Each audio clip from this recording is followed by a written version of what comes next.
Good evening. Welcome to the Lofi Evening Podcast with your host Jones, only in the evenings where people come to tell their stories and where stories have been told. Yes, today we have a special guest. It's called Rachel. Obviously, you know her. Hi. But then, before we get to her, I'd like to say is that do you want to listen to us or watch us? We're all in the description down below. We're on Spotify and on YouTube as well. So yeah, thanks for your support. Thanks for everything, man. I just want to say thank you for everything. So yeah, Rachel, welcome Hi. to the episode 7 of the podcast. Hi. Thanks for having me. I mean, like, I've seen a lot of other people be here, and I'm like really glad to be one of them. Yeah, it's one of those things where me and myself, I really want you to have in the show because like you're like one of those person where very not just influential, but you're also really amazing in what you do. So why don't you introduce yourself to the viewers and the listeners out there as well? Go for it. Hi, I'm Rachel Anne Nongkhlaw. Like, I'm a makeup artist and hairstylist, and I'm also the proprietor of the Beauty Bar by Rachel Anne. It's located in Dhankiti, and yeah, like I think I've been doing makeup now for like a good 6-7 years now, probably. Because like my studio is 4 years old this year, so it's been a while. I'm old in the game. I saw this one reel that day where this girl was like, oh, these makeup artists, these old makeup artists, the ones born after like 95. And I was like, what? I'm old? She actually called you old. I mean, based on the all the other makeup artists who are born after like 90 something old. Like the old makeup artists used to say this, and I'm like, wow, okay. Thanks. We're getting old. We're getting old. We're all getting old. I remember that time when I remember when I was walking through St. Edmunds and they're having the college week and they're having Rose Day. I was like, damn, man. Right? We're getting so we used to think old. that we were so young. I mean, we were so old. Like, we were like adults. We knew everything in life at that time. But then now looking at them, we're like, oh, we weren't that old. We were not adults yet, I guess. I think so. Still kids. I think we always feel like we're living in the moment too much. We'll be the same yesterday, today, and forever kind of thing, right? No, we're slowly evolving. My goodness. I would like to say evolve, not growing old. We're evolving. Yeah, to be a better person. Better person. Smarter. Hope so. And I think more of wisdom too, I would say. Hope so. I hope so. I hope exactly. so. Maybe like 10 years from now, we look back at this interview and be like, children. Listen to what we are saying. Or else you will die. No, just kids. Yeah. Before we start with the interview, I'd like to say, man, it's such an honor to have you in the show because we've been like having like this conversation and you've been busy and sparing a part of your time coming here. So it's really bad. It's okay, no problem. I know you must be busy though. Yeah. Seriously. Okay. One things that I have seen as I was doing my traditional research. Stalking. Yeah. Stalking. Yeah. Stalking. It's called stalking. Lightly stalking. Lightly stalking for the right reasons. See, I told you for the right reasons. Lightly stalking, for the right reasons. I did my research in depth with my empirical data. Jargons there, man. Okay, so why the 16 makeup though? It's always in everything 16. Because I was born on the 16th of June. It's just as simple as that. I just consider it my lucky number, I guess. I thought your amount of maybe the amount of makeup you have. I thought it's more than 16. Ooh. It's more than 16. Flex, guys. Flex. Yes, but no, makeup artists will understand that 16 is not a lot of makeup. Yeah, that's true. That is true. But I started out with none. Okay, since we talked about makeup since the start, how did you start this your my parlor? Journey. Yeah, your journey. Because it wasn't a traditional one, right? I mean, we have seen you going from you're a gold medalist in BBA as well, 2018, not mistaken, and not just you did your research. I did my research. Yeah. So I saw that and I was like, okay, now she's going direct to makeup. Yeah. Can you explain how I made the shift? Yeah, how you made the shift. It was a huge That's a U-turn. huge shift. Yeah. Can you start from the start and how it happens? Family members were a little disappointed that I didn't go the traditional route. Yeah. But yeah. So I think I started out makeup when I was like in class 10.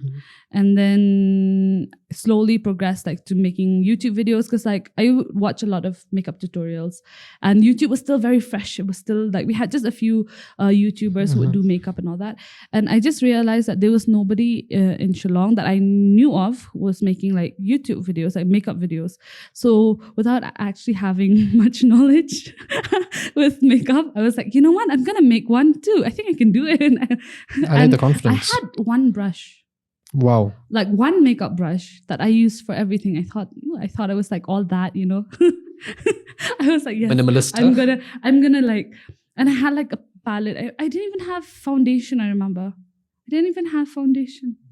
Yeah, I just had like concealer, and I felt it like wasn't a foundation in the first video that made. It wasn't a foundation, right? No, it was a concealer. No, it was concealer. I just used concealer all over my face because I didn't have foundation and I didn't have money for foundation. So I just used what I had. And I felt like I was all that. And I didn't tell anyone. I didn't tell my friends I was doing it. I didn't tell my family. I didn't tell anyone. I just went to the sitting room all by myself, sat on the floor and just started filming. Didn't even know anything about filming or lighting or anything. But yeah, I just did that and I posted it. And then I kept quiet for a while. And then I was like, okay, is anybody gonna watch this? And then nobody was watching it. So I sent it to my friends. Okay. So because they didn't know, obviously. Yeah, that's so true. I sent it to my friends. And then eventually like I started pushing more content out and everything. And yeah, and then going on to college, I was still like, I think I was on Instagram then. Then I started posting just makeup on myself usually.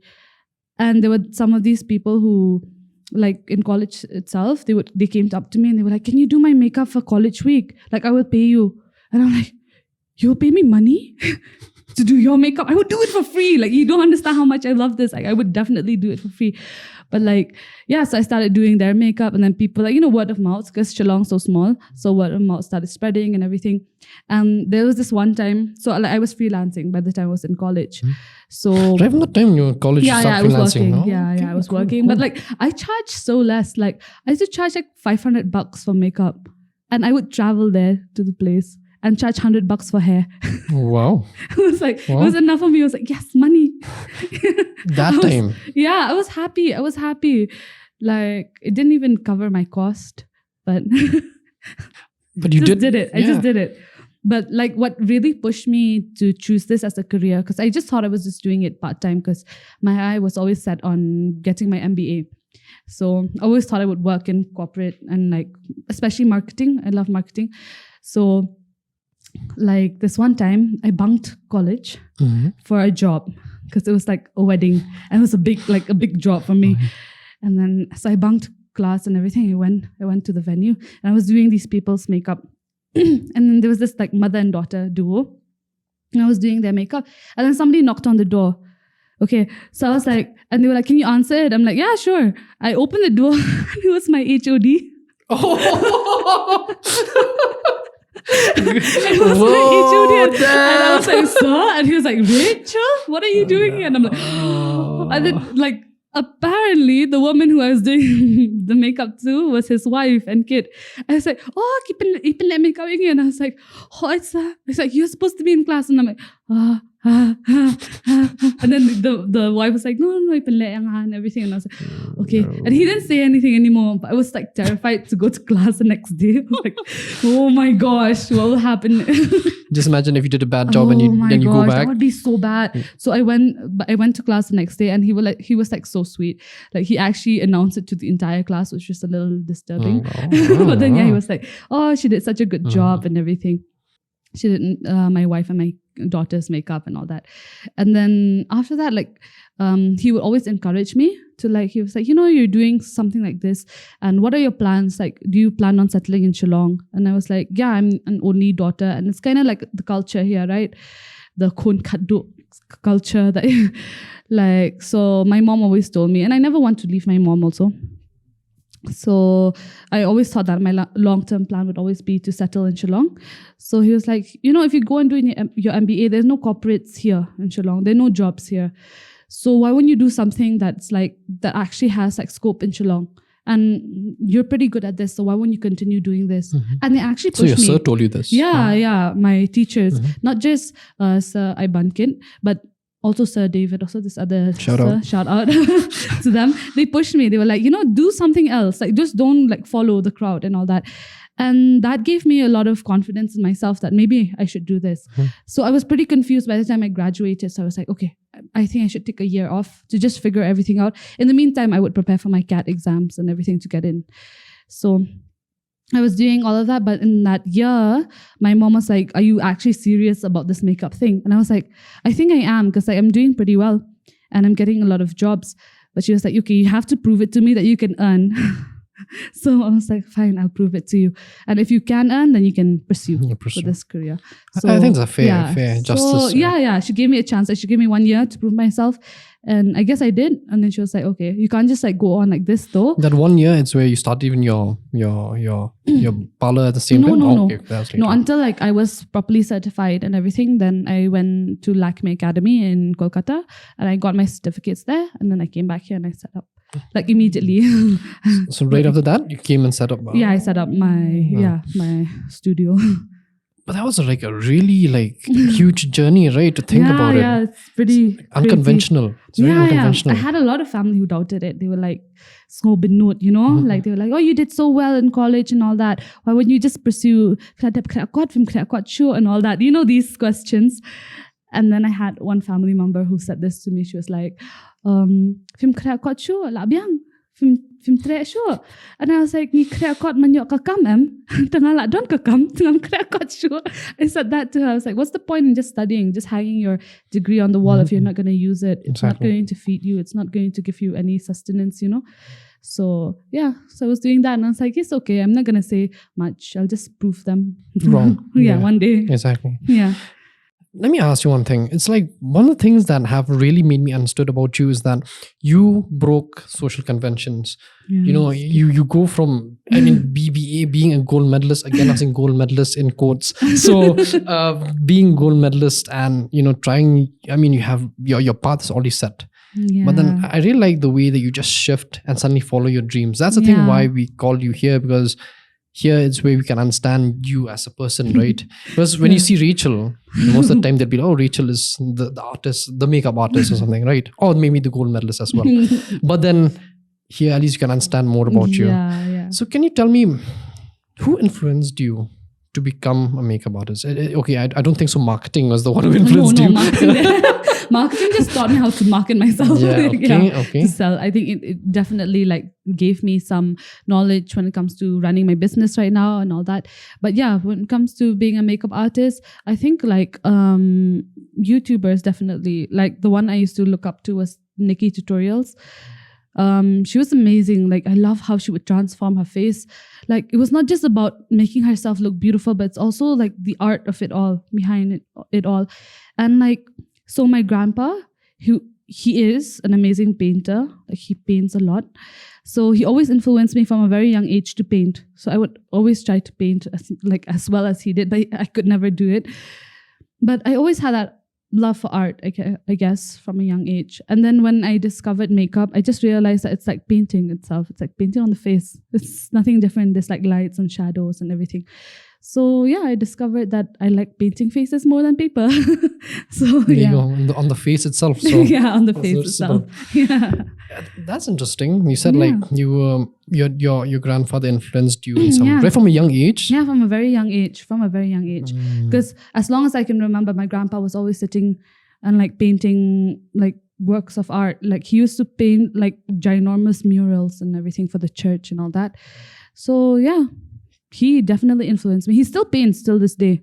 He's 80 plus and he still paints. Like, so yeah, he's definitely a huge influence. For sure. Yeah. Being there in his presence and learning so many things from him, I think it's such a privilege, he used to right? give me all these art books and like watercolors and like, and then he would always push me to paint.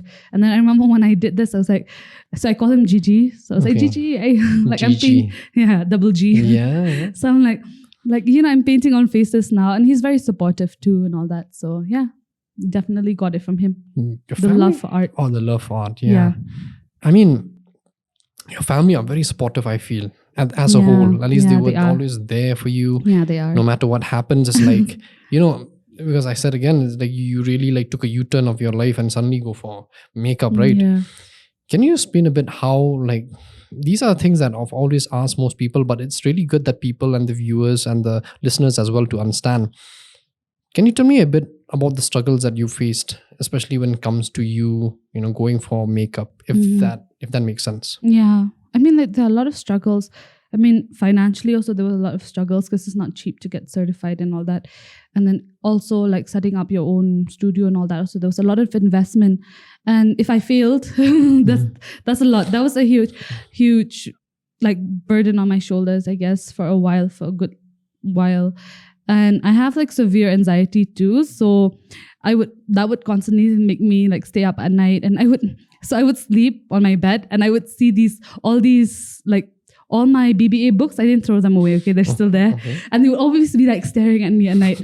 And I'll be like, oh, did I make the right choice? Because there's no turning back now. I mean, there is turning back, but then still like I have a limited time to do so. But then I also understood that I needed to put my 100% in whatever I do in order to succeed. Because I don't think so you can put like multiple eggs in multiple baskets. I don't think that would work out. So I was like, you know what, this is just a leap of faith. And I know that I love what I do. The market right now also looks like it's a suitable time for such a venture. So I was like, okay, I think I'm just going to have faith and just going to roll with it. But yeah, there are many struggles that I faced throughout it all, especially like my instant family were very supportive. I'm not talking badly about my other family, but obviously I would understand why they would be skeptical. But then, yeah, to try to prove them wrong was like difficult, but then I realized that I didn't have to prove anything. I just had to do what I love to do. And yeah, if they saw what I was doing and if they understood it, all good and well. And if they didn't, then I can't do anything about it. So yeah. A lot. It's a lot of proving to people. Yeah. And people will take advantage of you. So like when I started out, there was a lot of that. Wow. Yeah, like I had to realize my value and my time and my skill also, because like here they were like constantly bargaining for prices and all these things. I had that issue also when I started out. And like that's what I would always tell young makeup artists. Like there are many people who will take advantage of you and your skill. Maybe after they hired you, they'll say that they'll pay you and they never do. There've been instances like that. So I always tell them, ask for an advance. Like, don't take your skill for granted. That's something, obviously they hired you for a reason. That means you have some value to offer to these people. Don't let those people take that for granted. So yeah, those are the things I had to learn by myself. You can actually have like a business class right now. These are the things like you don't get from books, man. You don't get that. It's like the advanced thing, don't take discount. You can actually write a book of yourself, not like all these jargons where they write about theories and all that. It's like straight to the point, straight to the BS. Point. That's quite cool, actually. Yeah. Yeah, but the thing that always fascinates what I feel about you and what I see is that your family and all that really played a very important role, right? And the proving wrong thing is always one of the things. So let's talk about not the transition, but you going towards Lakme Academy, right? Yeah. So that was a huge step too. I think, with all due respect to you, I mean, it wasn't cheap. Yeah, it wasn't. So can you discuss the journey about how, the from academics to the journey to Lakme? Was it fun? Was it enjoyable? Yeah, it was definitely very different because I've always studied in Shillong. Like my parents would never allow me to go out. So moving to Kolkata and like studying like in Lakme, I was the first Northeast student there in that particular institute. And it was very interesting because they haven't met anyone, I think so, from the Northeast, most of the people there. So it was very nice meeting them. And the amazing part of the academy is that what taught me also is that there were so many different people from so many different backgrounds. Like there were some of them who was like, she's a mom, she's like 50 something. Her kids are off to college and everything. But her passion was always makeup and hair. And she actually, like when her kids were off to college, she came back and she studying in Lakme and all that. And I met some of them who were as young as 16. But to meet all these different people who share a common interest though in the same field, that was like really humbling. It was a very nice experience. And I don't think any amount of money can compensate for that. So that was amazing. And also staying by yourself Yeah. and learning to be independent. Cooking. Yeah. I remember crying over rice Wow. once. Did you like actually meet it on a pot and all that, or was it rice cooker? No, it's a very sad story. It's such a sad story. So I was sick. I stayed home Okay. from class, and like none of my roommates were home as well. And then I made all like the jingta and all that. Okay, it was like very plain because I was sick. So the last thing was like the first thing I learned was how to make rice in the microwave. Okay, the minute I moved in. Whoa. That's a My good mom one. left me with no knowledge. I didn't know how to make rice. You just go and just do it She yourself. literally, like, when she dropped me off at my apartment, like, she left me. And then, like, before closing the door, I was like, Mommy, I'm nang ja. She's like, you'll figure it out. And just left me. I'm like, how am I supposed to survive? Old school parents. Yeah, I'm just like, how am I supposed... YouTube, how to cook rice. And what showed up was like how to cook rice in a microwave. And I was like, oh, you can make rice in a microwave? And at this moment, I was not talking to my other roommates as yet. Because like, I was the new girl and everything. And they would always, like, my other roommate would keep her door shut. So I decided to make rice. Okay, I bought some cow that looks like cow kasi, you know, the short one. You know what I mean? I don't like the long, the basmati kind. Yeah. Yeah, I wanted that cow lingkot, the short one. And then I got that and like learned how to make like rice in the microwave. And the microwave is in our room, okay? And then as it's cooking, you know, you can smell rice when it's cooking. The door just opened, my roommate's door just opened, and she's like, "Ngasmaja yeng." Oh, she was Kasi. Yeah. Okay. She's half Kasi, half German. I was very shocked, like if a person Yeah. comes and feel Alish. I was like, what? But like that's our icebreaker. That's how we became Oh, friends. Like she okay. literally opened the door and she was like, "Ngasmaja yeng, kumum da smaja Kasi," and I was like, "Come, I made ja in like the microwave." And then she was so fascinated by it, and yeah, that's how we became friends.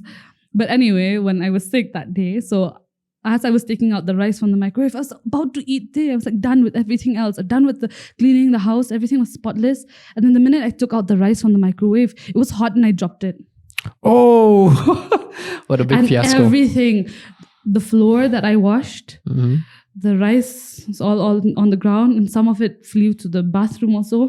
So there's this rice everywhere. And I literally just stood there and like started sobbing. Just started sobbing. I was like, I hate this. I hate my life right now. Why does this have to happen? I've never cried over rice before.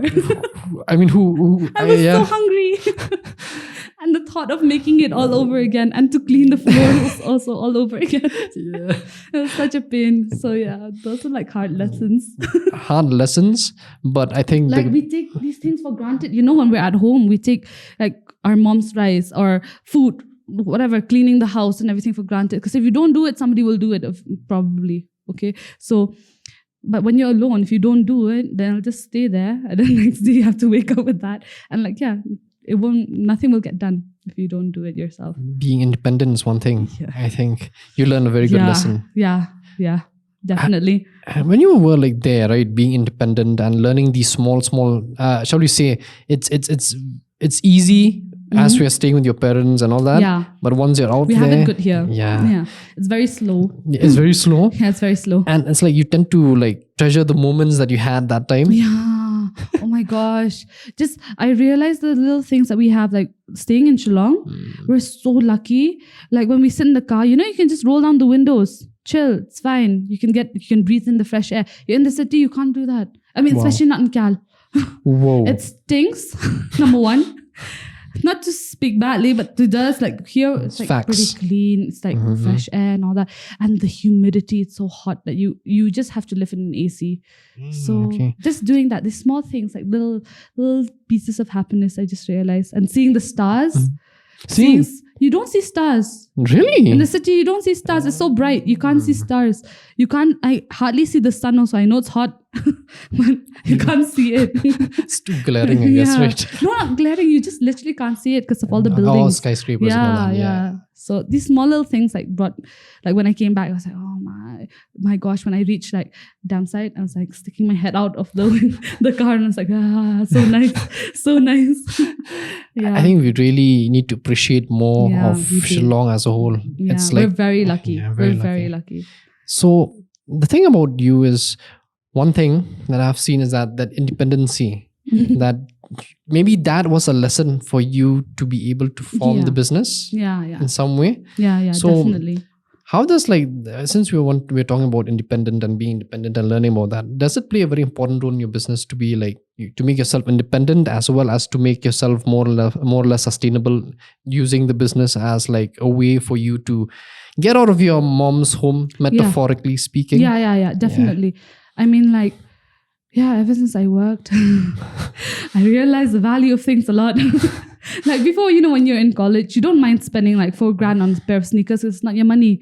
It's your parents' money. Now you have to think twice before you spend that money and be like, but no, do I really need that? You have to think before.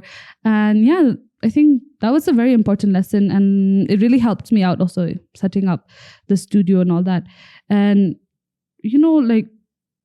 just learning the true value of money also. I don't take that for granted anymore when it's your own. I remember my mom would always say that. She's like, Dika, app jona jong so to. And I'm like, now I'm not so to. Thanks, mom.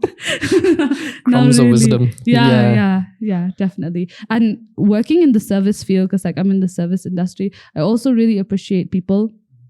I don't take them for granted. When you go to a restaurant and everything, I always make sure to tip them properly and all that. These little things, because it's not easy when you work with people. Definitely not easy.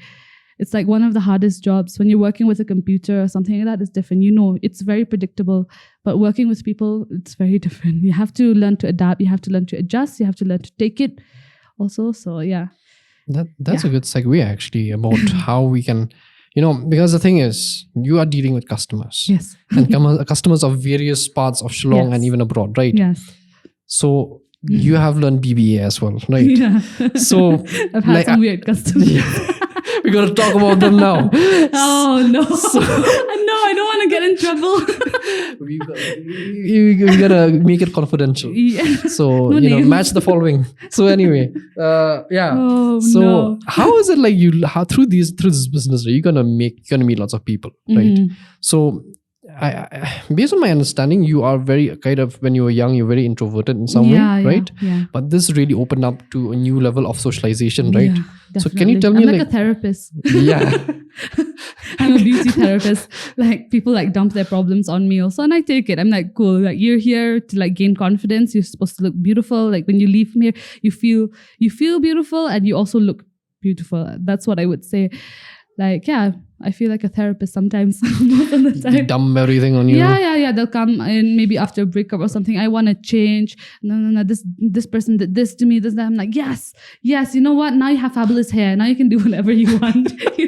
And they actually boost up their confidence a lot. So it's really nice to see them make people happy, basically.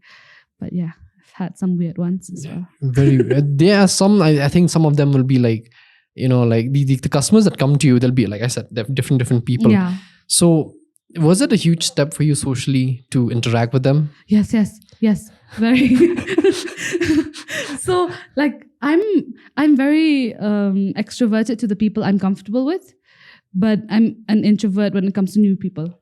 Okay, so it was very difficult for me because I hate moments of silence. When you're doing somebody's hair and it's so awkward, and they just, because that's how it started out, because I wouldn't know what to say and obviously that's still new to me also. They won't share everything, but then I slowly devised these sets of questions that I would ask them, and then they would slowly open up. You actually written down? No, it's just here in the head. Okay.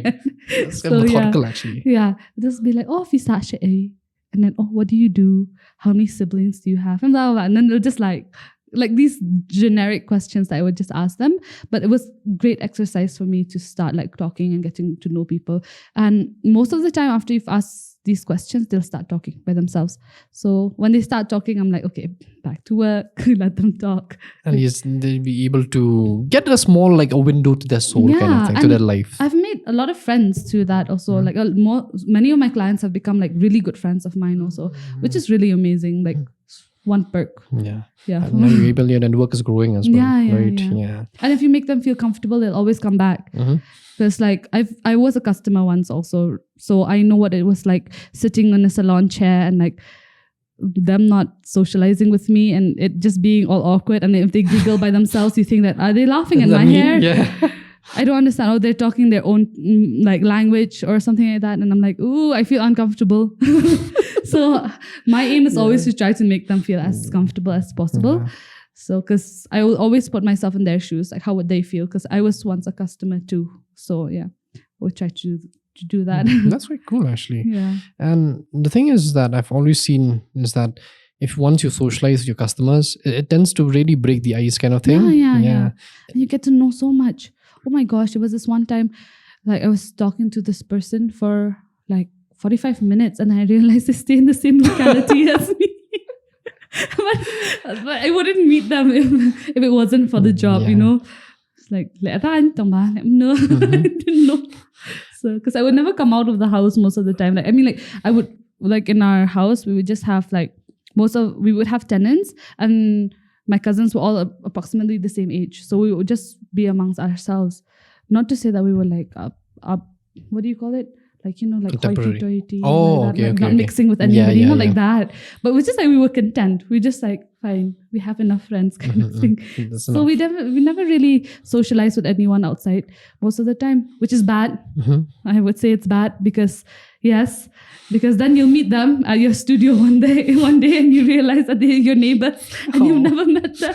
Because you never go out the house. Yeah, because that shows like how like I'm introverted in that way though. It shows that side of me. I think it wasn't like that. I think but it's one of those things where you just like live in an environment where you're so comfortable with. And plus you have friends and also. Yeah, I guess. I didn't want to push. Since you're talking about socialization, right? Yeah. See, that time when during when we started out, it was Instagram, wasn't there? Was that predominant? Was Facebook? Remember? Yeah, Facebook. Facebook was a thing, right? Yeah.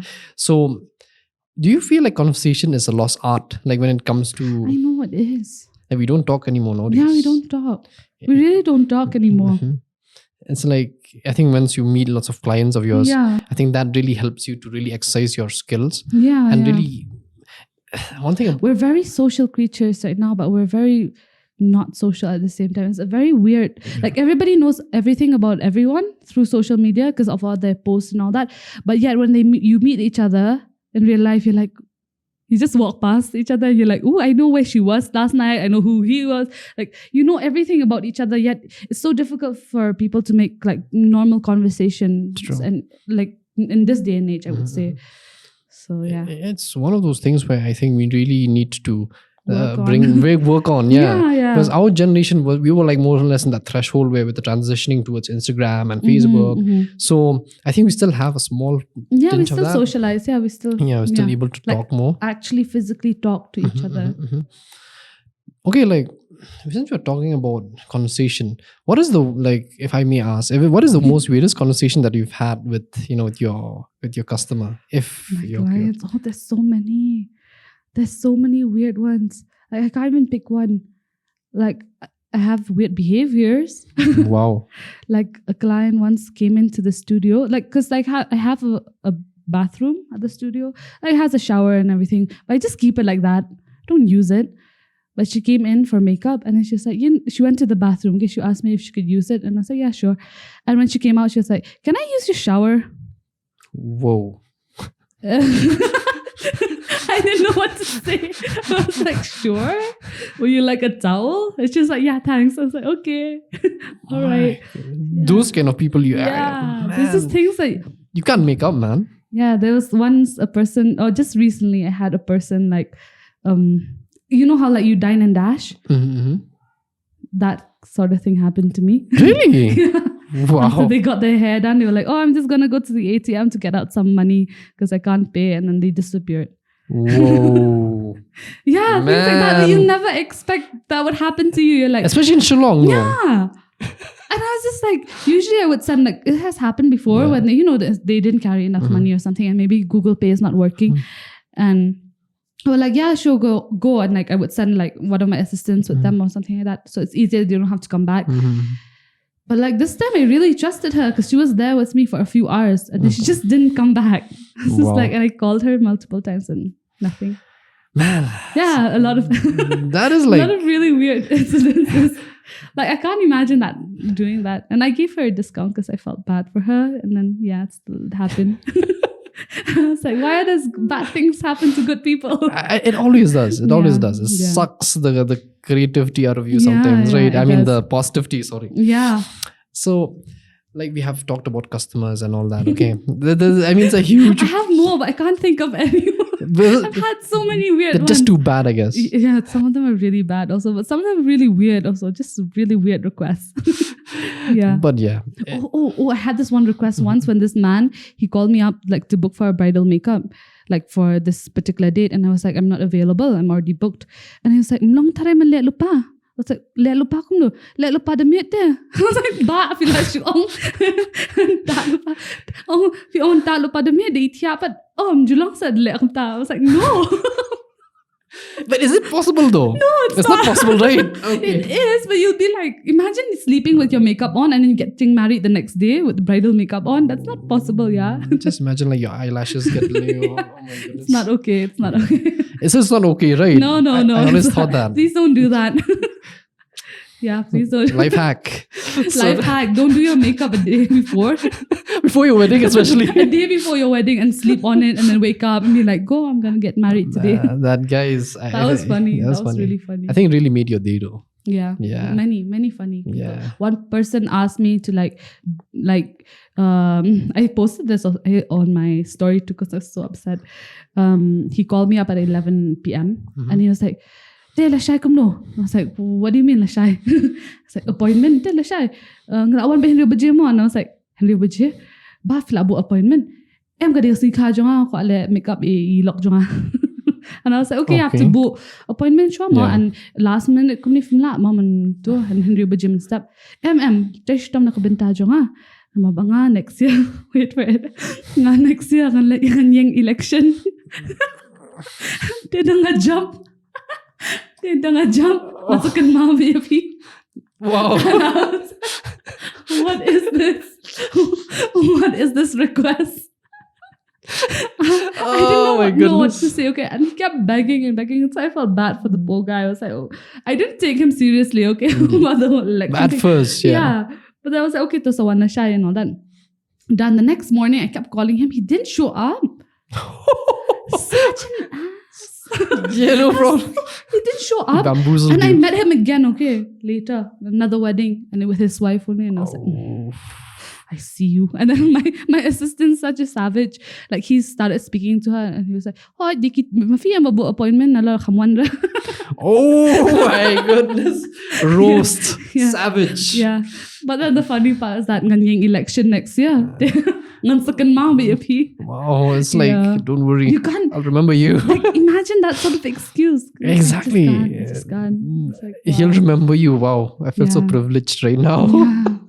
Yeah. Yeah, that's true. It's Yeah, funny. clients are clients, but through clients as well, it's one of the things where you're gonna meet good ones as well. Oh my gosh, the best ones also. Yeah. I've met like some of the best people through my work.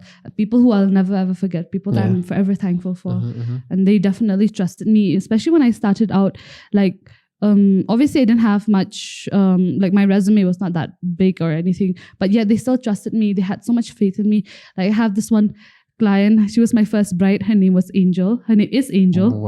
Wow. She's literally an angel because she trusted me so much with her bridal makeup. I was like, and I was very honest with her. I was like, "Peng apa Juliet, you me bit long confident bit," and like people like that, I'll never ever forget. Like, and I don't know, I've gone somewhere, like places so far away also, and they were so nice to us. They were so welcoming. They greeted us so well. They treated us so well.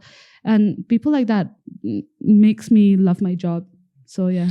I think, can you just explain a bit about the testimony that you actually like them? I mean, the thing is that you're going to make good customers as well, right? Yeah. So like, have you had customers who actually said that, like your makeup actually like made me feel alive for the first time kind of thing? I've had, especially like with mums, like sometimes like, they're like, after they get kids and everything, I've had a lot of clients who are like that, who maybe they didn't take care of themselves for a very long time because they were just busy looking after their kids and all that. And then for the first time in a long time, they got glammed up and everything. And just seeing the look on their faces when they see themselves for the first time, it's like, oh, there's no feeling in the world that can describe that. That's amazing. And when you see like how confident they become, and that's amazing. Like, and they would tell me also, I feel so beautiful. Thank you so much. Like I love looking at myself in the mirror now, and that's amazing. That's something that I don't know. That's priceless. Yeah, I think that makes you more confident in what you do as well. Yeah, definitely. And gives you motivation to even go further. Yeah. Constantly learning, constantly absorbing. And the information and the wisdom as well as the flexing as well. I like that. Flexing as well. Yeah, it's like it gives you more morale to do anything, right? Obviously, I want to do a good job. I always tell my clients, I don't mind doing it 10 times, 20 times, as long as you're satisfied. At the end of the day, you're satisfied. I don't mind doing it. Like, I don't mind like wiping. Supposing I'm doing somebody's makeup and they're not satisfied, I don't mind wiping it all off and doing it all over again also, as long as they're satisfied, because that will give me satisfaction from that. So yeah. If I may ask, I mean, we have had a long journey, and till now you still have a lot to go, and which will be an exciting one. I can guarantee that. So, if I may say this with all due respect, how did your dad contribute to your success as well?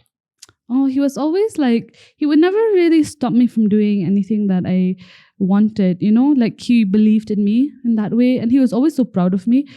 Like he would constantly flex to his friends and family. Oh, and I used to feel embarrassed. Okay, I'm like, don't say all these things now, because I feel embarrassed. Yeah, exactly. Like, don't. But yeah, like having him trust in me so much like that was like amazing. And on the day that he actually died, I was doing my makeup when he came in. Like one regret that I have is like not paying him enough attention, because I was so into my makeup, because I was still filming at the moment, because I was having a giveaway and everything, and I was filming. And surprisingly, coincidentally, I was doing a look on like tears. I was like having these like 3D tears on me and everything. And he came in and he was like, oh, like, what are you doing? And all that. And I'm like, oh, I'm just sitting here like, Abshwa. You know, like, it just dismissed him kind of. And that will always be like something that I will have to live with. Like, because that's like one of the last things I told him.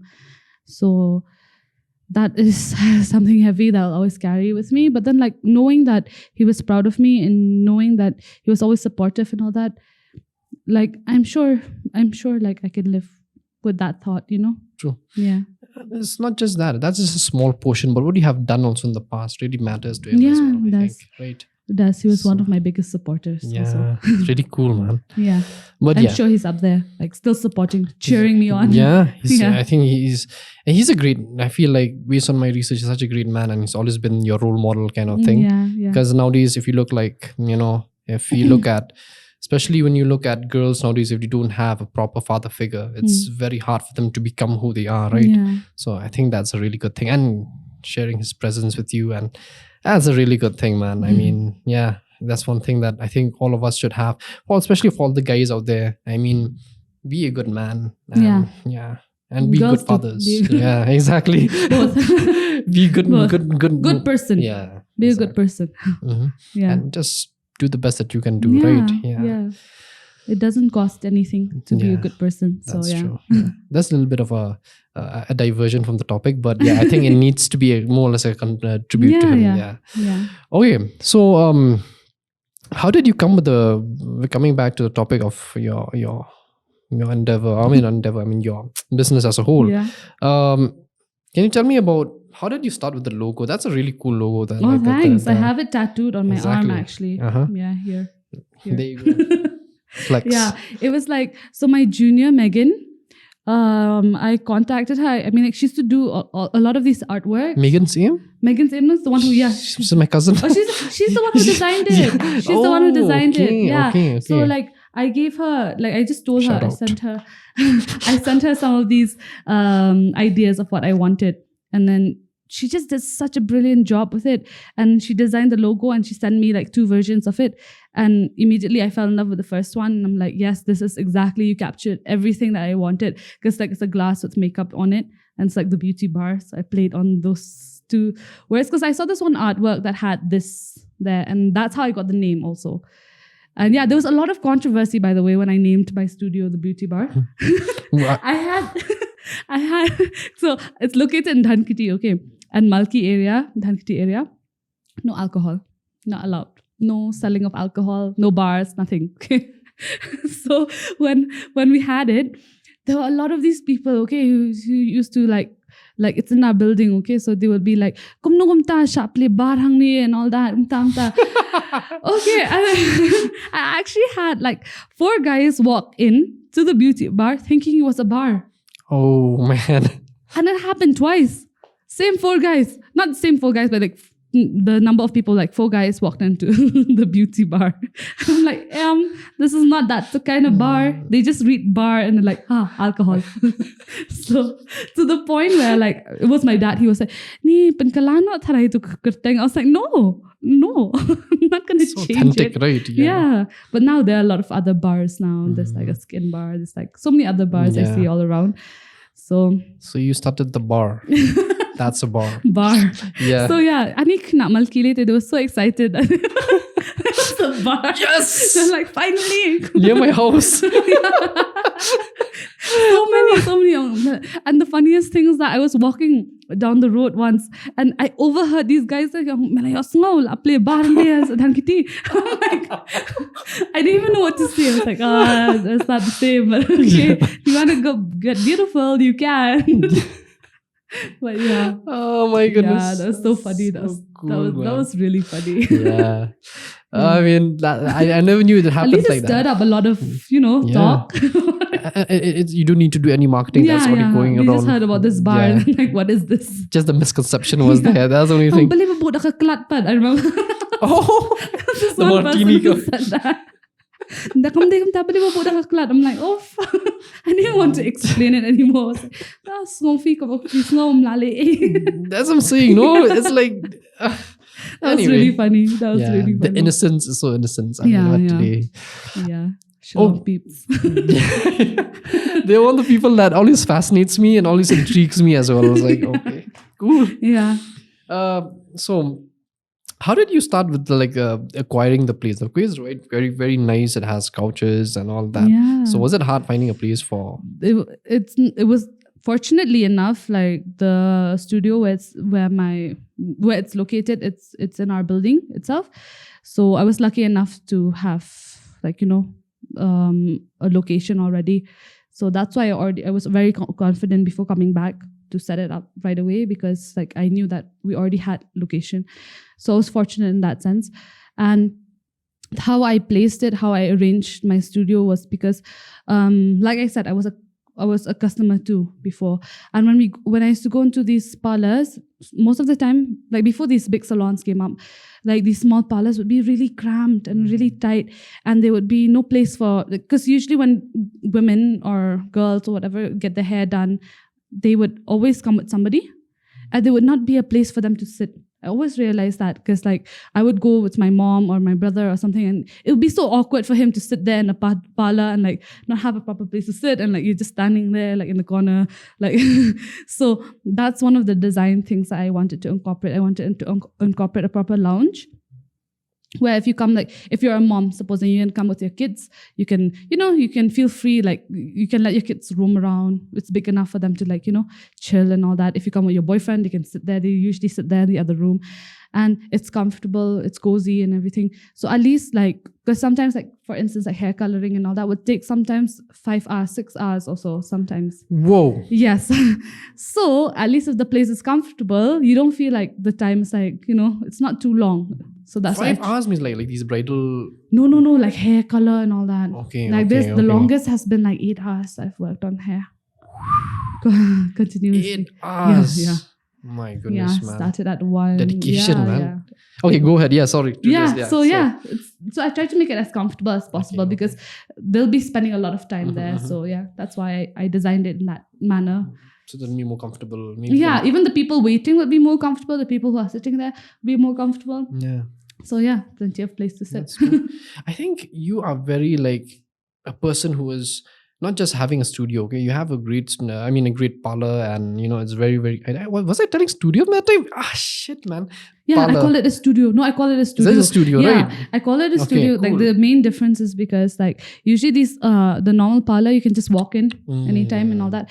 So I dedicated it as a beauty studio, because you have to first of all book an appointment and everything. It's very personalized. It's very you get a one-on-one.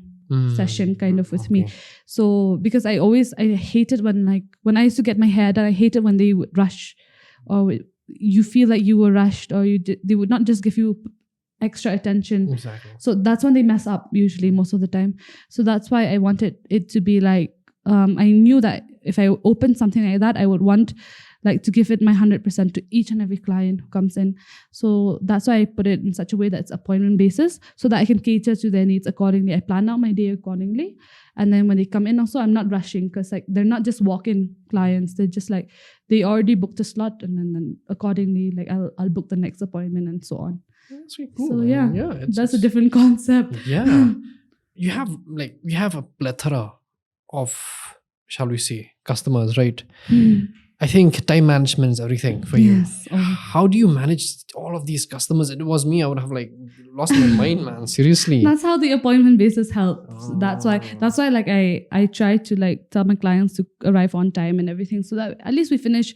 So that I used to keep like at least an hour in between other clients as well, so that, you know, if they're a little late, like I can understand being 15 minutes late, 20 minutes late, but if they're like 1 hour late, then it becomes a little bit difficult to adjust to the next person who comes in.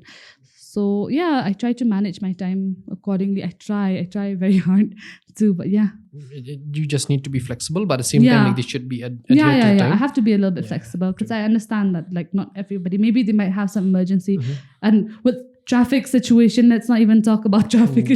I always like, so I understand it's most of the time it's not their fault. So yeah. You actually put up a very good point about time management. I actually came late today for the podcast. She was like, I think one half an hour early. I was like 6:30 sharp, but then I came by. Oh my goodness. Be here at 6:15 so we can talk about it. I was here at 6:14. Man, I need to take that wisdom. Look, you're imparting wisdom to me too. So it's a cool thing. I think Shillong's pretty slow, so yeah, I think not really used to like the strict time management. But that's good. That's good. Seriously, I think I mean, I was not always like this. You know, I was always the late person in school. I was always late, but like in school, we would always have our diaries, right? And if you're late, they will write on your diary. Yeah. And if you have like 3 straight like days that you're late, I think something happens to you. I don't know what happens, okay? Because I always kind of get away with it. Because I would like literally, I would just reach just before time, like just like seconds. Like on seconds. The dot. No, like sparse, but like seconds. Like, you know, I could see them writing their names and I would just like kind of sneak in, make my way. Yeah. So yeah, I don't have any record of being late in school, but I was always almost late. So yeah, that's true. Yeah. So yeah, that's one thing. That's okay. I'm guilty of. So yeah, I make a public apology right now. So public apology to you. So yeah. The thing is about BBA and you know this the way you start your business and all that, right?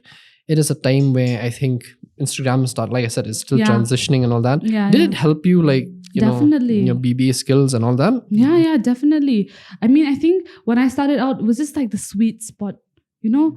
Like, first of all, people like had enough, I guess, disposable income to spend like on these other luxuries, like getting their makeup done, getting their hair done, etc. And then we also had a platform like Instagram that definitely pushed, like it was free advertisement. We didn't have to pay anything, and it was just like you can just post your work, and it was like an online portfolio where people could literally see your work and then accordingly book you if they wanted to. So I think that I was very fortunate and very lucky that it was just like at the right time when I started out. But I'm thankful to Instagram. You really make use of Instagram. Yeah, I used it completely. And I used the knowledge that I gave from marketing on Instagram and like try to like with the giveaways and with all these things also that I hosted. It was very funny with the giveaway actually when I had the first giveaway. So it was completely random, okay? So you just had to follow me, just tag me or something like that. Something like very simple rules. And then like when I announced them, oh my gosh, I think I was just not ready for it yet. There were so many people who were so disappointed in me because they didn't win. I had this one girl call me crying, like literally video calling me and crying, like, oh, please, I really wanted to win. And I'm like, what am I supposed to do? I was like, fine, I'll just have another one, maybe a free service. So I gave another round, but I can't give it to her, right? I have to make it fair for everyone. So I was like, okay, spin the wheel again. And she didn't win again. She cried again.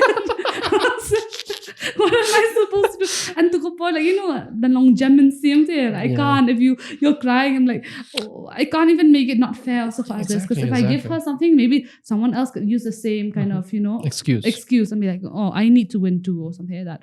And I always try to make it really fair for all of my followers and all that. So yeah, that was really intense. I remember. Oh, and I really felt bad for the poor soul. Oh, she actually cried like a lot, like yam pat don't know like that. Like something is lost. I didn't she's achieve like, it. Oh my gosh, yeah. So yeah, I felt bad for her. Have you noticed this also when we did a giveaway? I think James, remember that? Happens. Yeah, it's like we not the crying part. This guy would actually tag all of his friends like in multiple succession. Oh my goodness! Have you had like those guys? Yeah, had that. Man, it's like he tagged like 20 people and he's like keep on like submitting after that. It's like, and he still didn't win also. Oh, poor thing. Poor thing. You should just get like poor thing. Next time, bro. Next time. For sure. Next time. So, we should definitely give you like something. Yeah, something from the Lofi Evenings for sure. Yeah. But he said for the support. I don't think I've had like so many multiple comments like that though. So I guess this guy deserves something. I think he really like hard work and dedication. Like he actually wrote everything, tagged like different friends. That means he got you a lot of followers probably. Yeah, he did actually. Like saying, how come like I remember he DM'd me or something, or a friend of a friend told me that he really got pissed that he didn't get because he tagged everyone. I was like, oh damn, what can I do? No? Yeah, it's just luck. And you can't like make it unfair also for the others. That's true. Yeah, it was poor guy. Next time, bro. Next time. For sure. Yeah, that was quite a funny thing. Yeah. But yeah, we were talking about like BBA and all that, right? So let's talk more of the darker side of makeup. Ooh, dark side. The dark side. Where's this dark side leading to? The dark side. I'm Darth Vader. So, cue the music. Anyway, so the dark side of me. There you go, guys. So, and your boyfriend's a big fan of Star Wars too. Oh yeah, he got me into Star Wars. I vowed before dating him, I vowed that I would never watch Star Wars, and now I can't go back. I watched everything. But it was cool, right? I watched. Yeah, it was cool though. Yeah, I love it. I love it. I have merch now. Wow, Star Wars merch. Yeah, like I have like the Mandalorian franchise. It's amazing. I have the little Grogu with me. I saw the little Grogu is so cute. He's too cute. He's so amazing. I love him. Even lift his hand, especially. Yeah. Yeah, so I want to see what his feet look like. Is that weird? Yeah, exactly, right. We don't know what it looks like. We don't know. See it. We don't see them. I'm like, how does he walk? Because he waddles, right? Yeah, he waddles. And it's so cute. I just want to know what his feet look like. Man, I really like the voice of Mandalorian. Sound like a creepy feet person. Yeah, feet fetish, I would say. I don't have a feet fetish. But I just want to know what Grogu's feet look like. Yeah, I mean he's so cute. He's so cute. I think it's a valid argument. I would say as a valid argument. Yeah. So, any guys, if you do find his feet, do let us know. DM to her. Send it to me. Why today you'll have like all the feet. Ew, please don't send me your feet though. Painted green.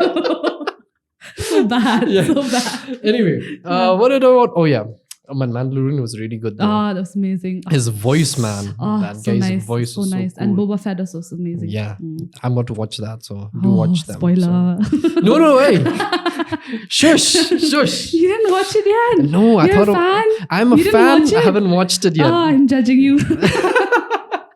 I'm a proposer. Oh, fake. I've been exposed in front of YouTube. The minute it came out, I was like, watch each and every, and had to wait for a long time for each and every episode. True. So yeah. Yeah, that's cool. I mean, it's really one of the things that made why Star Wars so great, because of it looks very geek, but it's so cool, it's man. So in depth also. Yeah, my gosh, Ron would be like, he'll be so proud of me right now. Like she's talking about Star Wars. Shout out to Ron. So yeah.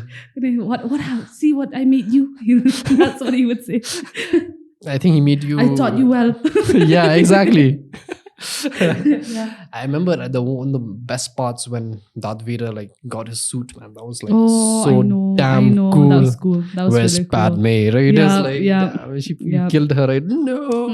I know. That was so cool. Anyway, we're talking about I Star am your Wars. father. Yeah. Yeah. Okay, let's talk about the dark side about of makeup, right? The Darth Vader side. Dark side. Mhm. So is like makeup is such a controversial thing, right? Do you see that Yeah.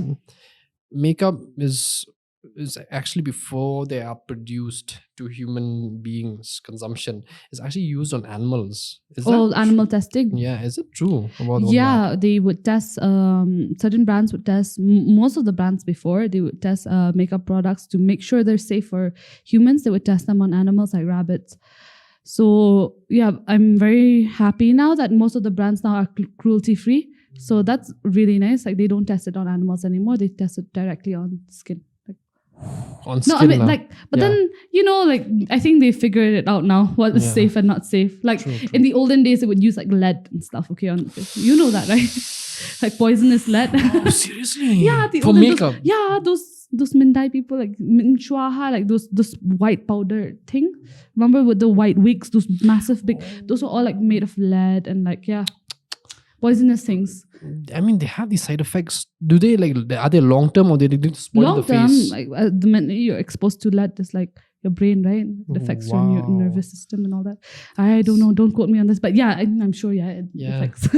So is it actually like really true about the whole thing? But they do experiment with human beings, right? Yeah, now they're like more, they don't test it on humans, I mean on animals anymore. So that's a really good thing. You can always check your packaging if you want to make sure that your products are like cruelty free. You can always like check your packaging and everything. They'll definitely be, most of the time it's like a logo of a bunny because they used to test it on rabbits before. Okay. So they'll write there like vegan or cruelty free and all that. So yeah, I'm glad that now we have these options. True. That not harming, because I love them bunnies.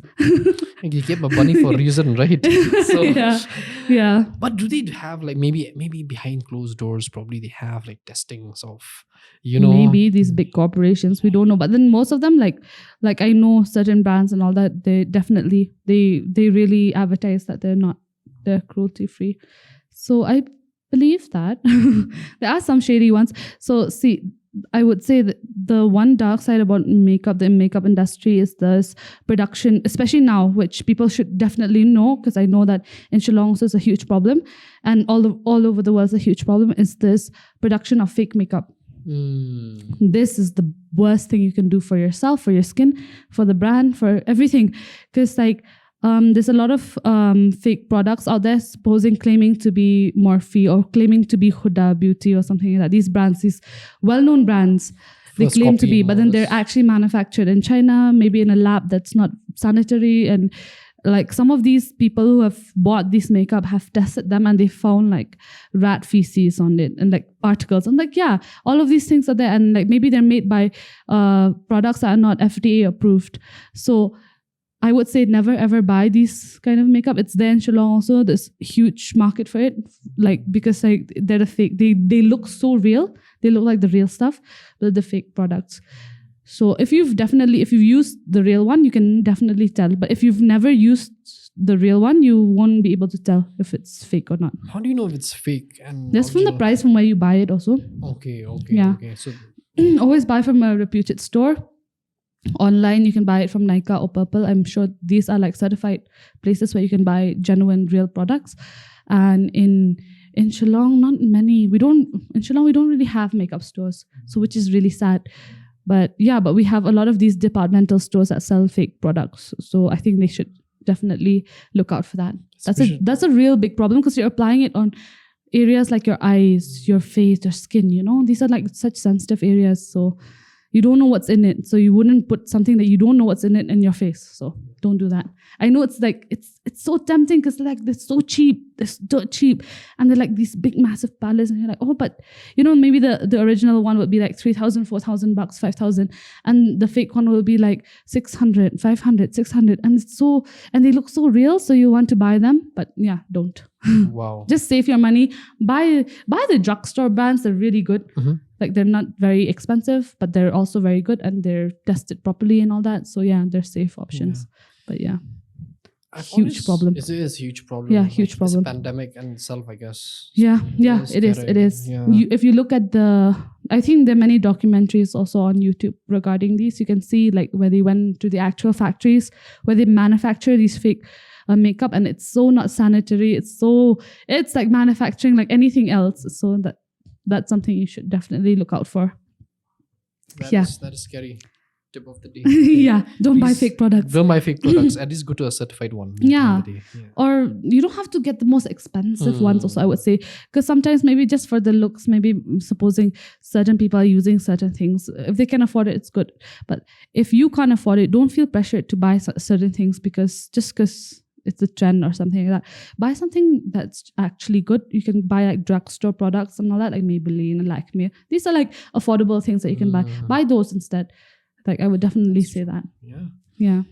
And I think it's better that you buy these because the thing is, at least they're expensive, but they're worth it. They're worth it. Yeah, definitely worth it. They last you a long time also. Yeah, that's cool. Yeah, at least for the well-being and sustainability of your oneself, right? Yeah, definitely. Yeah.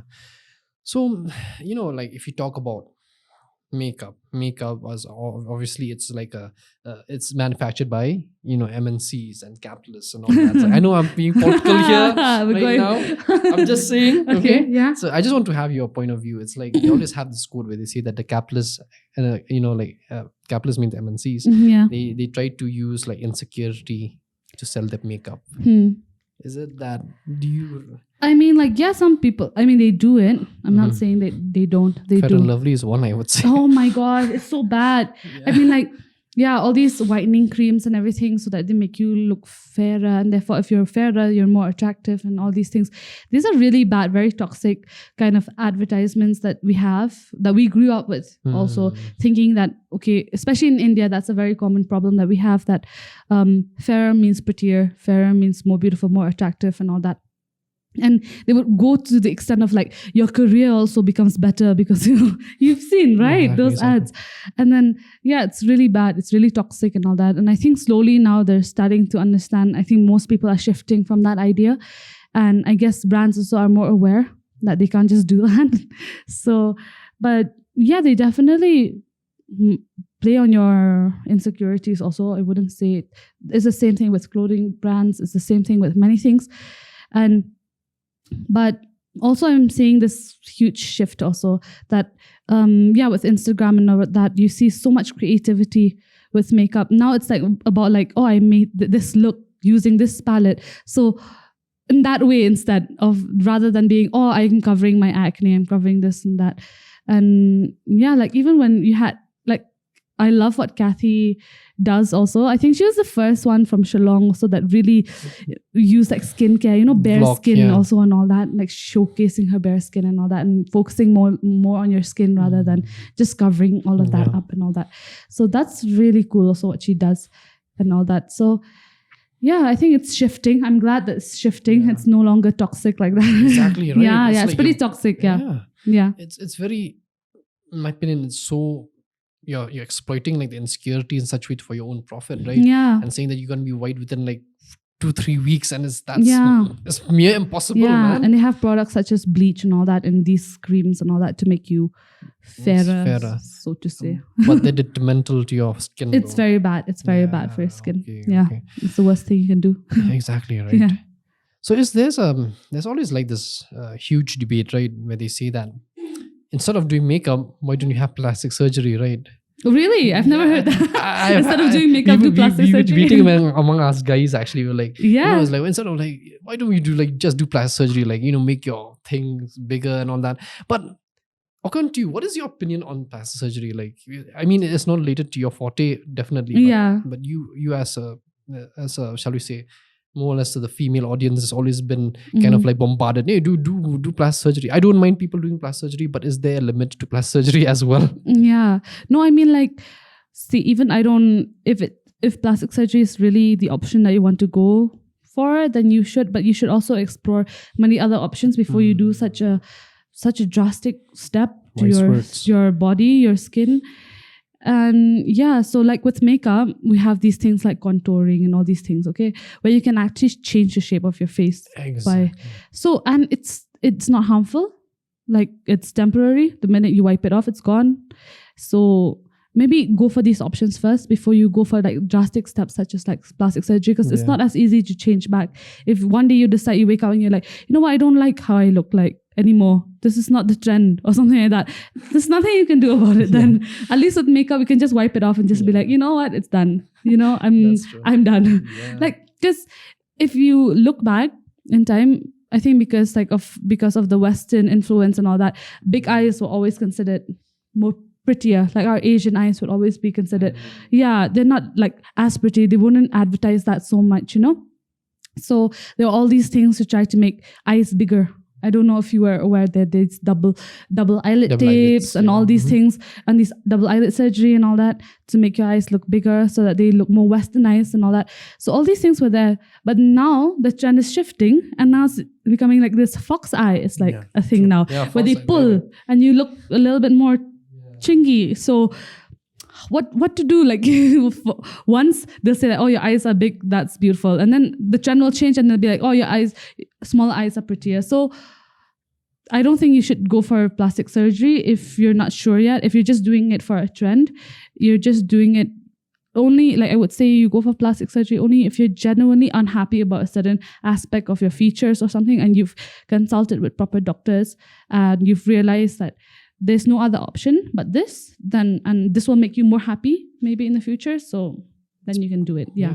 It's understandable. It's personal happiness. At the end of the day, it's personal happiness. I've seen, like, at least, man, I remember there was a joke actually. There was a guy who in his 50s, right?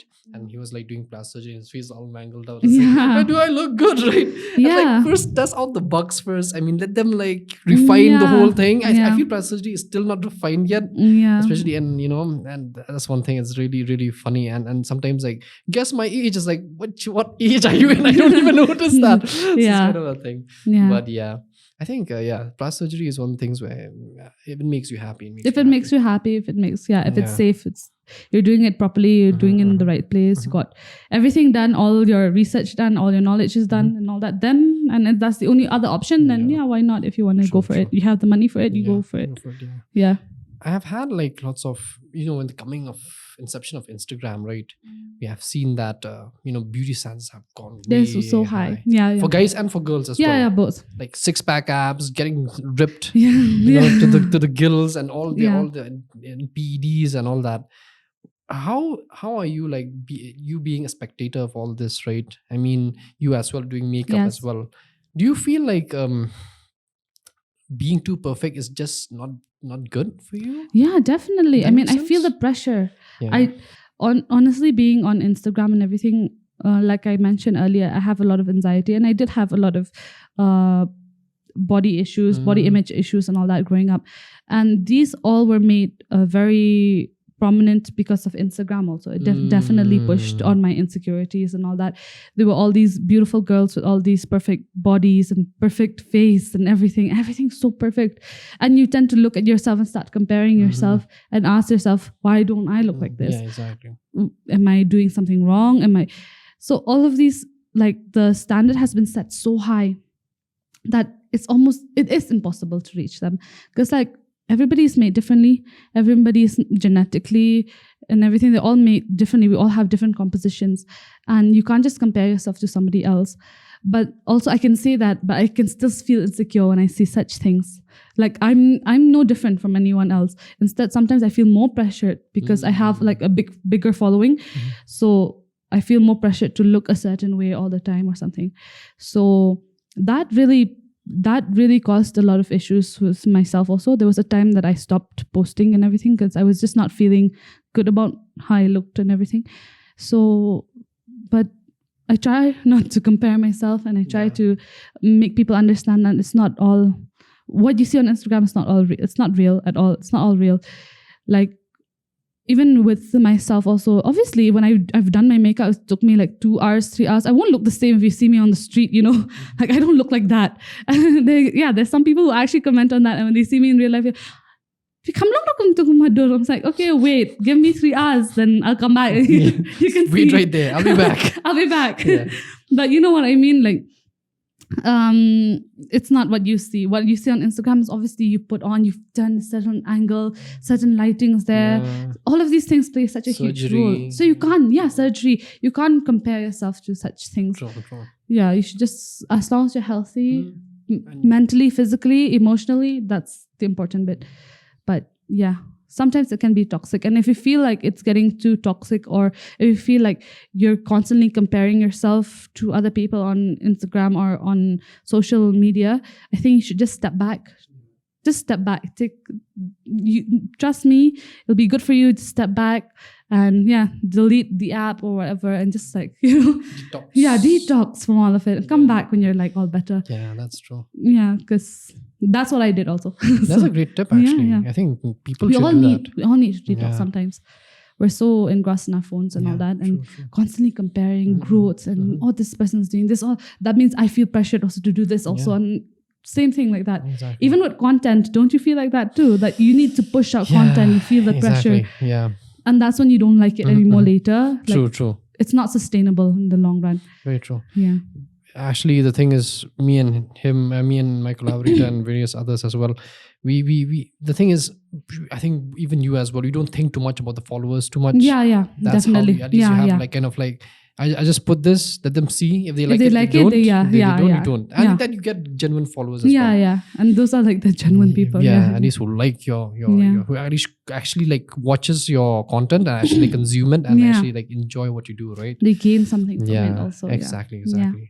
The thing I am huge respect to you is like, you're not afraid to show your imperfections. Even to Cathy, I told the same thing. You're like, you show your imperfections. Infections. I show my infections. Also my COVID infections. Your imperfections. Okay. So imperfections. So you're not afraid to show imperfections, and you actually like, like you do these those clips where you actually turn to you do your cosplay and all that. Yeah. That was really cool, and that I think at least put faith in human beings that it's okay. I put faith in human beings. Wow, that's a big statement. I don't think I'm that small way. Like, actually, like because like you said earlier, like they always see you in that light of like makeup and all that, but you also like you actually show them like in some way that you can still be imperfect but you're also perfect at the same time. So it's like, that is my opinion upon what I have seen, right? Wow, that's so nice. So I try to be as genuine as I can, especially on Instagram and to my followers and all that, because I think I owe it to them to be like not filtered, not censored, nothing. I mean, censored, of course. Like, I can't slang. You can slang here, no problem. But yeah. F. There you go, man. So, but then like when it comes to like, sometimes people are so scared to touch on certain topics because maybe it might not appease everyone, certain things. But if I feel strongly about a certain thing, that, for instance, like mental health, I feel really strongly about it, I will definitely push that on my content. I've done so in the past, and like my mom, so there was this one makeup look that I did, like was like my lips were all stitched up and everything with the thing. Yeah. So I was talking about anxiety and all that. And my mom was like, Ni nga ima. I was like, it's not supposed to look pretty. It's not supposed to. It's supposed to look scary, and like it's supposed to show like what I actually feel on the inside. So yeah, I use makeup not in a way that it's like just all about beauty and all that. I want to show them how I truly feel. It's a way of me expressing myself. So in that way also, and on top of that also, like trying to send out a message, because when I posted that, I had so many people like messaging me, asking me, I thought I was the only one who felt this way. What do you do? How do you go about it and all that? Like, and I told them, I was like, you can go and reach out. Like I go for therapy and all that. I was on medication and all that for a while because I knew that I needed something. I did not use it as a I used it like a crutch. Like when you break your leg, you need something to get back up again. You can't just stand on that broken leg, right? It'll make things worse. So your mind is the same way. Your mind is like, if your mind is fractured, for instance, you need something. So like therapy or like medication will help you with that. When you're strong enough, then you can stand and you can be like not completely, but like you can be okay again. You can be yourself again.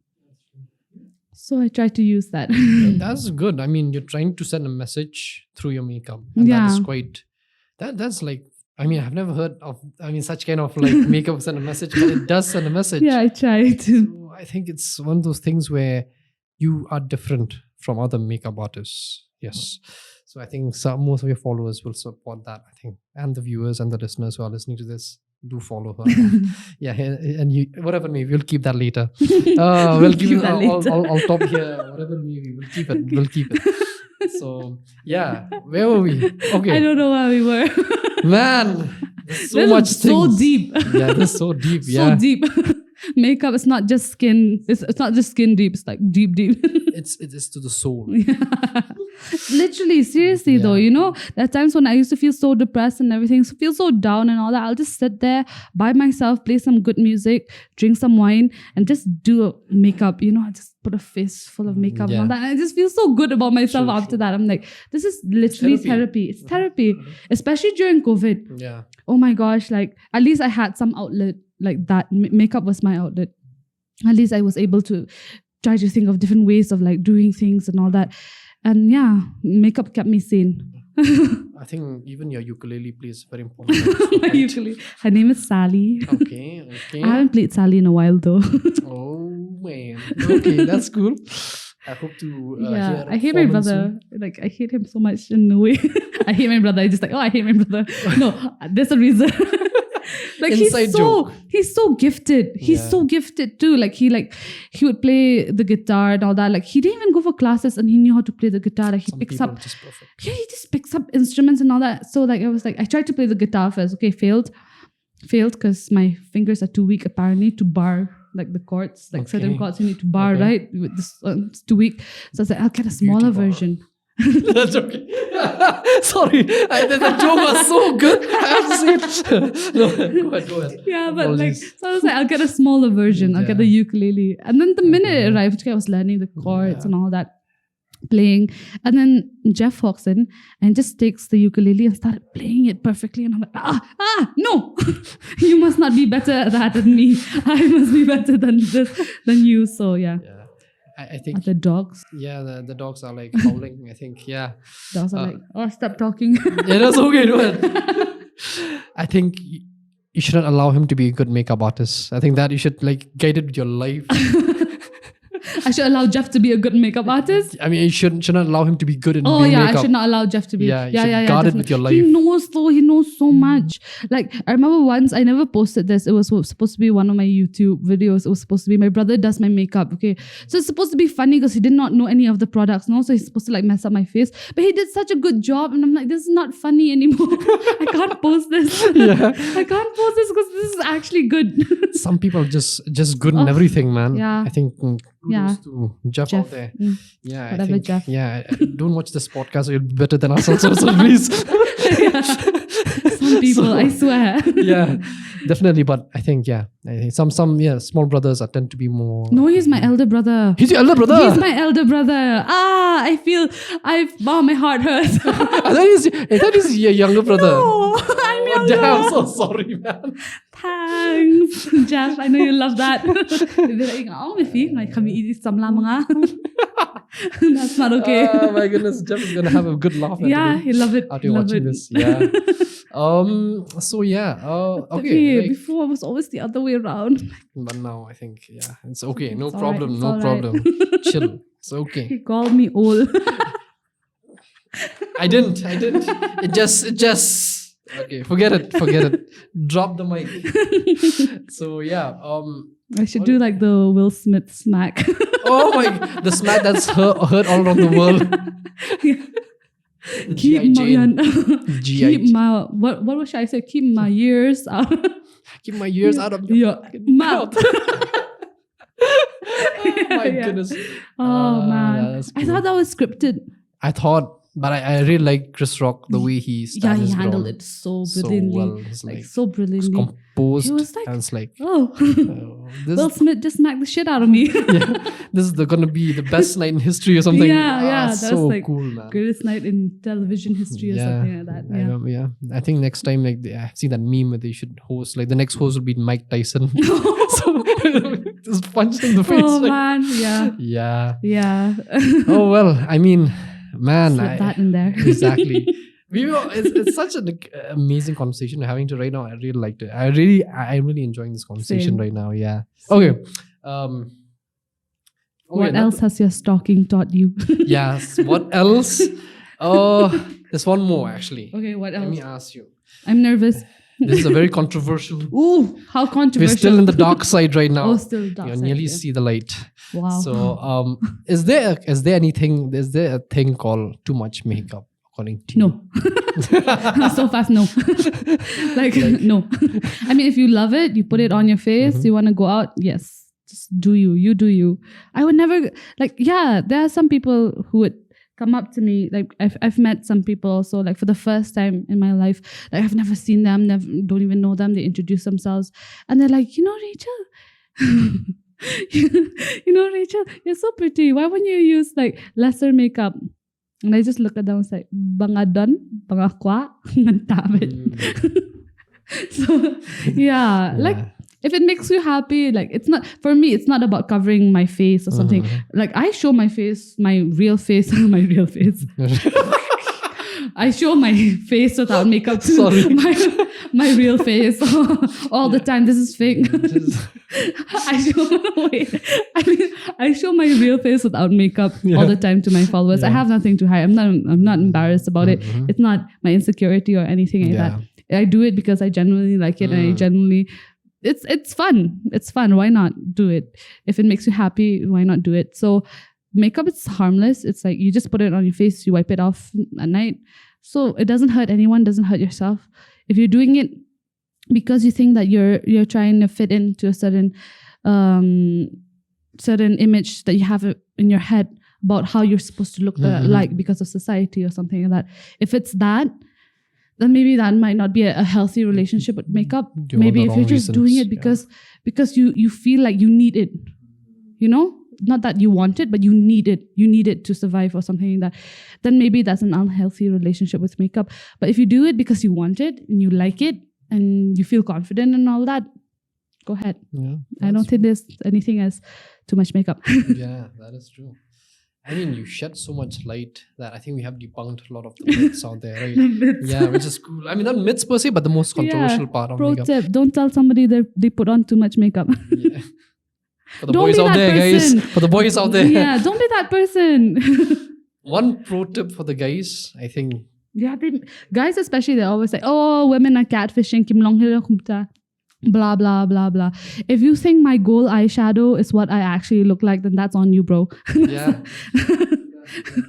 Like, you know what I mean? These are definitely not natural. If I had like gold eye makeup and all that and you thought that was natural. I mean, that's on you. You need to do your research, man.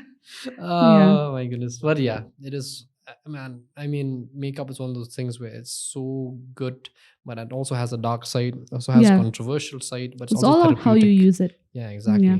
And if you do too much, maybe like you said, if there's no spiritual connection with you and you're doing it for the wrong reasons. Yeah. Like anything in life, like anything, if you're doing it for the wrong reasons, then it's not good for you. Yeah, I mean, the first thing is that like really comes to my mind is there are lots of females out there who like, feel scared to use makeup, maybe because maybe they'll do it wrong or anything. What's your advice to them, like to the listeners or viewers? Do it. Try it at home. Practice. It's something that anyone can do. Honestly, like your basic makeup, your everyday makeup, anyone can do it. You just need some practice. Just put it on. And if you genuinely want to do it and you're just afraid to do it, sit at home, practice, and just do it. And like, you can't really go wrong with it. If you go wrong with it, also just wipe it, start all over again. It's something that's not permanent. So yeah, do it. Yeah, Try it. Practice. Have you ever had like a bad makeup? Yeah. What are you talking about? Have you ever had one? Like, Like a bad makeup day. Like you actually wore makeup and then you went out. Oh my gosh, yeah, multiple. My gosh, have you seen my first YouTube videos? My horrible. So bad. Watch it. No.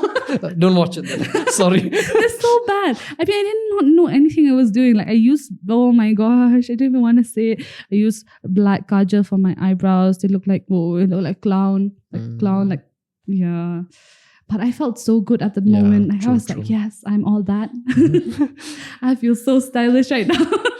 I think it really took a lot of like courage. I mean, it's sorry. Yeah. So, it took a lot of like. I mean, you're still young that time, and YouTube was still going. I mean, it wasn't even. I mean, it's still that time was still more or less dormant. No, I still earned. I earned $1, 60 rupees. That's an achievement, man. Seriously. That's the only amount that I earned. Flex like that. 60 rupees. It's Thank dollars, you. guys. Dollars. Now it's not the same. YouTube's not the same anymore. Yeah, that's true. Yeah. So, like, man, that courage in you to upload that, it's really, really a huge respect. Yeah. Seriously. I mean, like when I uploaded it, I think I didn't understand what I was actually doing. Because I was still very young and I was still very vulnerable and all that.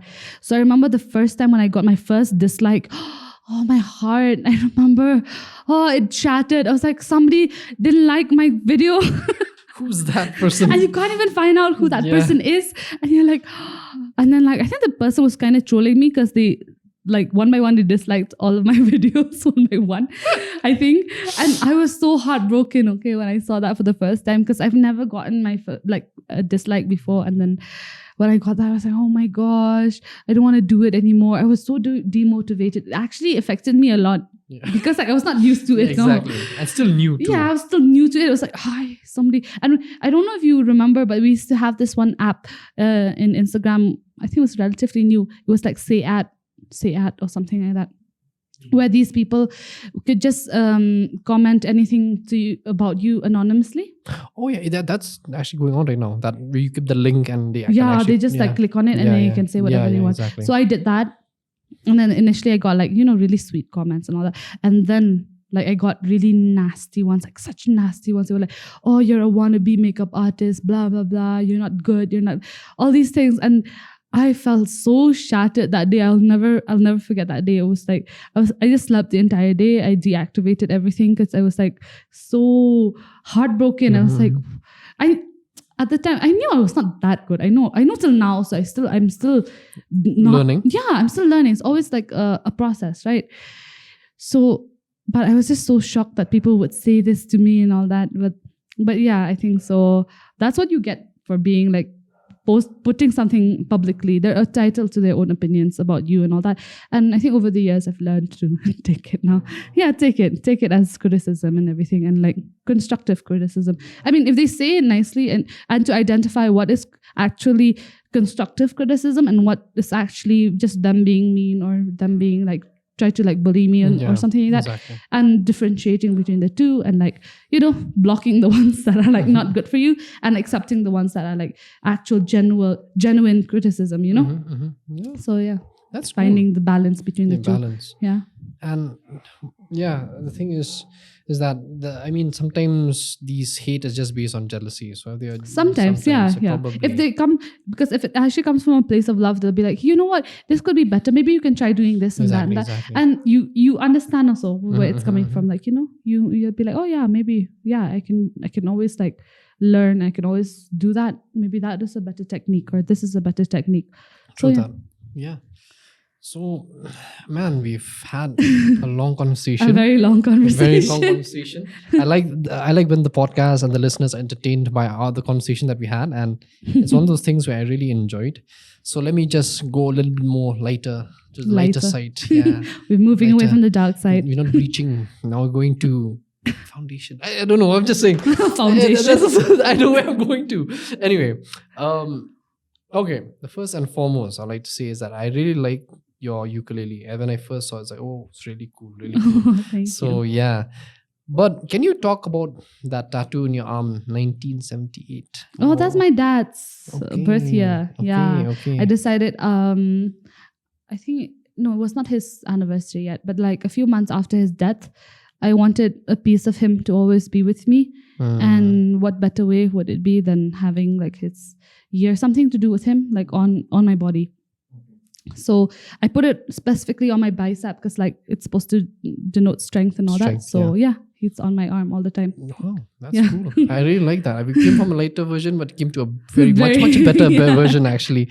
Yeah, that's why really it's always on my arm. Yeah. Yeah. So the thing is about you that is also very exciting. You really like to have, you do vlogs as well. I think initially you would do. I used to. Right? I used to my travel vlogs. Like you travel. Yeah, I've seen them all, man. I have to do my research. So how did it all happen you to watch it all. Yeah, have to. We have to dig God. because you're Rachel Anne and we need to know everything about you. Nardwar. Okay. So anyway. My vlogs, my travel vlogs. Just wanted to be cool, yeah. I just wanted to make vlogs. It was the thing. Societal pressure, need to vlog. No, yeah, it was like, ever since I was like little, I would love taking pictures. Okay, taking pictures, but videos were not a big thing back then. Like I didn't have a quad cam. I know some people had that and all that, but I didn't have that. So the minute like when we had cell phones and we had like actual cameras and all that where we could record, I would love documenting it because like there's sometimes when I would miss or like, you know, when I miss a certain situation and all that, I can always look back at these videos and just capture that exact moment, you know, see the exact view, see all of that. And I think a vlog is the perfect way of doing that. Exactly. So that's why I would make them.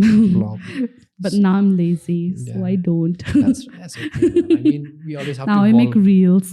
Now I'm a businesswoman. I'm independent. Now I don't go out anymore. It's such a yeah. Yeah, I think it's like twists. In college, you had all the time in the world but no money. Yeah. And now you have money but you don't have time. It's like trying to find the balance between the twist of the story, I guess, right? Ah, my goodness, what to do? Like growing up. I want to go out again.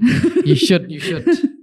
Let's consider this as the going, all my friends, please, there you go, guys.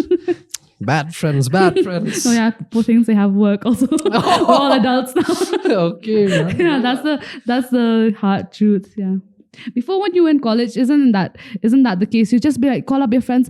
You don't even ask them. You just be like, hey, let's go here, there. And then they're like, yeah, okay, cool. Chalo, everyone's game. We just go. But now it's like, oh no. Yeah, we didn't even have money. I don't understand. Yeah. But I remember though, in college, I would have like pocket money of like $100 every day. So my mom would give me $100 for the canteen because like food would cost about approximately like $80. And then $20 was for the cab home. Anthony is right. Anthony is hot. Anthony is... we were in the same batch. Same batch? Yeah. Which? Yeah, I was in political science. Oh, so we never meet you people. It's like you. I think that downstairs we were is very hard. secluded. It was so sad. I think you guys were like mostly you eat downstairs. Yeah. We were always in the canteen. We acted like cool people down there. Because you know what? When we were in first year, the second years and the third years would never allow us to go downstairs. They would always occupy everything. There was no room for the first years, you know? But the minute we went to like second year, we're like, yes, now it's our turn. Do you remember that part where there's like this canteen up there and this canteen down there? I feel like the up part was really the bougie ones and like the down ones. Oh, yeah, we were the down ones for sure. Yeah. It's we were not cheaper. the bougie ones. Yeah. Oh my gosh, the paratha. Yeah, paratha was amazing. So good, man. It's amazing. But you know, so if we wanted to go out, we would like literally starve ourselves. Just so that we'd have money. No, so we'd have money not to go out. Oh, yeah, so the pocket money, all of us would get like approximately $100. So we would not eat for like 3 days. We have $300 and then stop lang and then we go out for fuel and everything like that. Damn, but like that was amazing. I miss that. Like I would go home and eat food at home and my mom would be like, "Boleh bam jab yang?" Tekan like the bam bam, but I was lying. Obviously. The money is in my bag. It's gone. It's cool. Yeah. I really like the parathas that time. Oh man, the parathas were the best. Remember the sauce was always disappearing from the canteen? Yeah. I don't like. You need to find that guy, man. The sauce bandit, right? Yeah. Oh my goodness. Always. Those are days. Always. Yeah. But also you would be in the downstairs canteen as well. Okay. I'm almost to the corner side, that other side. That side. I would never explore that side. Yeah. We were like near the door. We were like, What do you wanna? It's too dark. Yeah. Except there was that. There was one time I remember. I don't know if you guys were into it, but then everyone's playing this mini Malaysia or something like that. What is it called? Malaysia. Whatever that game where you shoot people.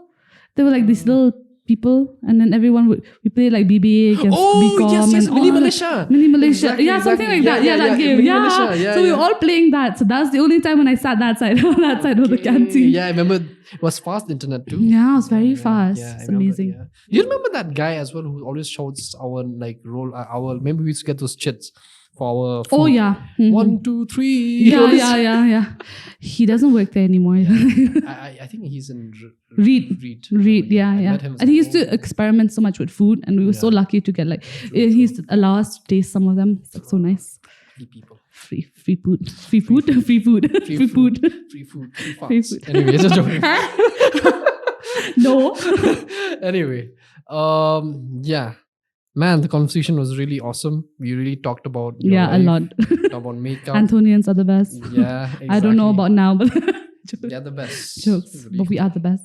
Yeah, and it's a strange thing is that it's really cool. I mean, having you finally coming back and not coming back, but we had what the Did you imagine this happening before? No, I was researching, so that's the reason why I was like all engrossed in what to say and all that. So thank you for coming on the Thank you for podcast. having me. I had such a good time. It's a very I thought I would be very nervous. it's I was chill like, what am I conversation. supposed to speak about? I actually, okay, I have to admit something. When I was taking a shower, I was actually rehearsing. I was like, okay, like so proper. Okay, I thought it was going to be like, oh, but no. The placard will be like, okay, Rachel. So what do you do? I don't know, I've And never like- done a podcast before. I don't know. But this is pretty cool, yeah. I had such a good time. And I love these mugs. Your mugs are so cute. For sure. Do you sell We're gonna these get mugs? you some. These are actually custom made. Custom made mugs. Custom made by Yeah. printing there. So nice, so Definitely, cute. to all the guests out there, will definitely give them a mug at least. Does the sign Gen of Z know what remembrance. these mean? The little cassettes. I doubt that. Cassettes. Gen Z. Yeah. I feel sad for them. Just joking, man. No, we Feel love sad. Gen You guys Z. are good guys, man. We love Gen Z. Yeah. Like, put a gun Don't to my cancel head. Eminem. Put a Hey, gun to my head. I love Gen Z. you lose customers. Yeah. No, they're amazing. They're good. Yeah, for sure. So, yeah, hey, thank you for being in the podcast, and thank you for Thank you for having you me. have a very busy appointment, and you know that you're It's making okay. time. It was fun. This is definitely worth it. And so, yeah, thank you very much. Would you like to shout out to any of the viewers out there, or maybe someone, Shout out as in like anybody? It's like if you want, like, shout out everyone. Yay, Antonia there. give credits, the credits Thank due. you. kind of I mean, my mom, you know who you are. My mom and I, you know who you are. Actually, it took me You time to gave process birth that. You gave birth to me, you know who you are out there. Exactly. Yeah. My brother, I hate you for being talented. And yeah, It's so Ron, thank you for Star Wars. That's true. You into photography. Now Jeff is better than you in photography. I went for photography. Wow. You're saying that you like photography. Oh yeah, I right? liked. Yeah, I liked. Flex. Yeah, Jeff. Ugh, Okay. Jeff. Great I would guy. never let him hold another makeup brush again. Kudos. Always clean your makeup brush also. Yeah, always clean your makeup brush. Not like this, but upside down. How do you know this? Research. So anyway, Stalker. you're Rachel Anne. We need to know about you. Not war. So anyway, hey guys. Heck. Thank you for listening and watching us. And definitely do follow Rachel Anne, and I will be linking her Instagram account as well as a YouTube down below. And if you will keep somewhere around here, there'll be a bubble somewhere. I mean, down up, I don't know. So yeah, do Bubble here, listen to bubble us. there, bubble Thank you everywhere. for enjoying the show. Thank you for listening and taking your time to listen to us as well, even though it's a little bit unscripted, but a podcast like that. So without further ado, from Jones and Rachel, thank you very much for listening and for watching. Until next time, grab a beverage. I won't say a cup of coffee because we had a huge controversy views on that. Right? Yeah. So Yeah. grab a good beverage, have a good conversation with someone. And until next time, good night and stay lo-fi. Nice. Yeah, man. Nice.